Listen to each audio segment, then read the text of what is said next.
comment on pouvait aller pêcher et gagner des poissons. Mais écoutez-moi très bien, dans sa carrière, dans sa connaissance, Pierre a tapé poteau face à une situation. Je vais simplement te dire une chose. Ton expérience professionnelle peut te faire taper poteau face à un problème. Ce que tu sais, ce que tu connais, ta capacité, ta qualité, ton teint, ta taille, ta beauté, ton éloquence, ce que tu as peut te faire taper poteau face à une certaine situation. Ce n'est pas parce que tu es gradé, ce n'est pas parce que tu es qualifié, ce n'est pas parce que tu es diplômé, ce n'est pas parce que tu es beau et tu es belle que tu as la capacité de tout remporter, de tout dominer. Je vais simplement te dire, l'expérience professionnelle peut taper poteau face à un problème. Avance dedans. Même le premier de la classe, même le premier de la classe, même le premier de la classe, à un moment de l'examen, il peut taper poteau. Pas que le sujet était dur, mais parce que ce n'est pas lui qui corrige et qui délibère. Même le premier de la classe, il peut taper poteau. Pourquoi? Parce que c'est lui qui a écrit, mais ce n'est pas lui qui corrige, ce n'est pas lui qui délibère. Je vais simplement te dire, tant que tu n'as pas dans ta vie celui qui est capable de déplacer le poteau, tu vas toujours taper poteau. Tant que tu n'as pas dans ta vie celui qui est capable de déplacer le poteau, de déplacer la situation peut t'emporter. Écoutez-moi très bien.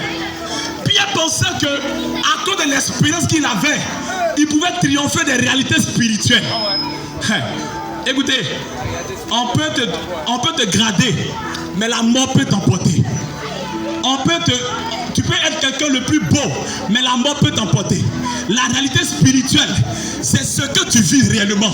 Ce que tu vis actuellement, malgré tes diplômes, malgré ton teint, malgré ta taille, malgré ta beauté, malgré ton argent. La réalité spirituelle sont tes difficultés. Le célibat que tu transportes, la maladie que tu transportes, malgré tes qualités, malgré tes capacités, malgré ton expérience professionnelle, il y a dans ta vie une réalité spirituelle que tes capacités soient incapables de dompter. Je vais simplement te dire, la réalité spirituelle ne peut être combattue par ton expérience physique. Il y a quelqu'un qui est la vérité spirituelle, capable de détruire la réalité spirituelle. Et la vérité spirituelle, c'est la personne de Jésus. Tant que tu n'as pas dans ta vie la vérité spirituelle, la réalité spirituelle est capable de détruire ta vie. Avance dedans. Écoutez, un homme peut être nommé caporal de l'armée. Il est gradé, mais il y a dans sa vie une réalité spirituelle, la mort, qui le fatigue. Son grade est incapable de dompter la mort. Écoutez, un homme peut avoir tous les diplômes, mais dans sa vie, il y a la maladie. Les diplômes ne peuvent pas lui donner la victoire si c'est qu'il fuit.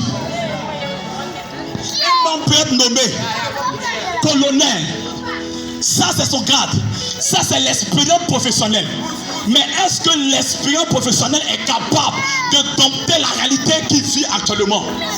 Écoutez, Pierre pensait qu'à cause de son expérience professionnelle, il était capable de dompter les réalités. Il y a quelqu'un qui est apparu dans sa vie, la personne de Jésus, qui est la vérité spirituelle. Actuellement, tu es marié. Que par tes qualités, que par ta beauté, que par ta parole, tu as flatté l'homme, mais est-ce que ta vie est bâtie? Est-ce qu'il y a la paix dans ce dans quoi tu es? Le plus important, ce n'est pas d'avoir l'homme, mais c'est d'avoir la paix avec l'homme que tu as. Le plus important, ce n'est pas d'avoir le travail, mais c'est d'avoir la paix dans ce travail. Sinon, le travail peut te tuer. Le plus important, c'est d'avoir la paix avec l'homme que tu es. Sinon, il peut t'emporter, il peut te tuer. C'est pourquoi Jésus vient pour t'apporter la paix. La vérité spirituelle, c'est d'avoir dans sa vie la personne de Jésus qui est capable de t'apporter la paix, qui est capable d'affronter les réalités spirituelles. La vérité spirituelle, c'est d'avoir celui qui a vaincu la mort, celui qui a vaincu ce qui te fatigue. Peut-être que tu as les qualités, tu remplis les conditions, mais actuellement tu es tourmenté par la peur, tu es tourmenté par les pleurs, tu es tourmenté par l'échec, tu es tourmenté par les difficultés. Je suis venu ce soir te parler de quelqu'un qui est la vérité spirituelle. Et la Bible m'enseigne devant lui, toute langue confesse et tout genou fléchit. La Bible déclare, lorsque tu as dans ta vie la vérité spirituelle, lorsque lorsque tu marches dans la vallée de l'ombre de la mort, tu ne crains aucun mal parce que ça ouvre son bâton te rassure. La Bible déclare, lorsque tu as dans ta vie la vérité de Dieu, que la personne de Jésus, la mort n'est pas capable de triompher dans ta vie. Qu'est-ce qui te fatigue actuellement? Qu'est-ce que tu vis actuellement? Avec tous tes diplômes, il y a des choses que tu vis actuellement que tu ne veux pas. Avec ta forme, ta taille, ta beauté, ce que tu as, il y a des choses dans ta vie que tu ne veux pas. Avec tes relations, il y a des choses dans ta vie que tu ne veux pas. Avec tes connaissances, il y a des choses dans ta vie que tu ne veux pas. Actuellement, tu vis ce que tu ne veux pas vivre. Je vais simplement te dire, tant que tu n'acceptes pas celui qui est capable de chasser ce qui est peut te détruire. Et celui qui est capable de chasser ce qui est actuellement, c'est la personne de Jésus de Nazareth. Peut-être que tu voulais la coupe que le mariage, tu as la coupe, mais cette coupe ne t'apporte pas l'abondance.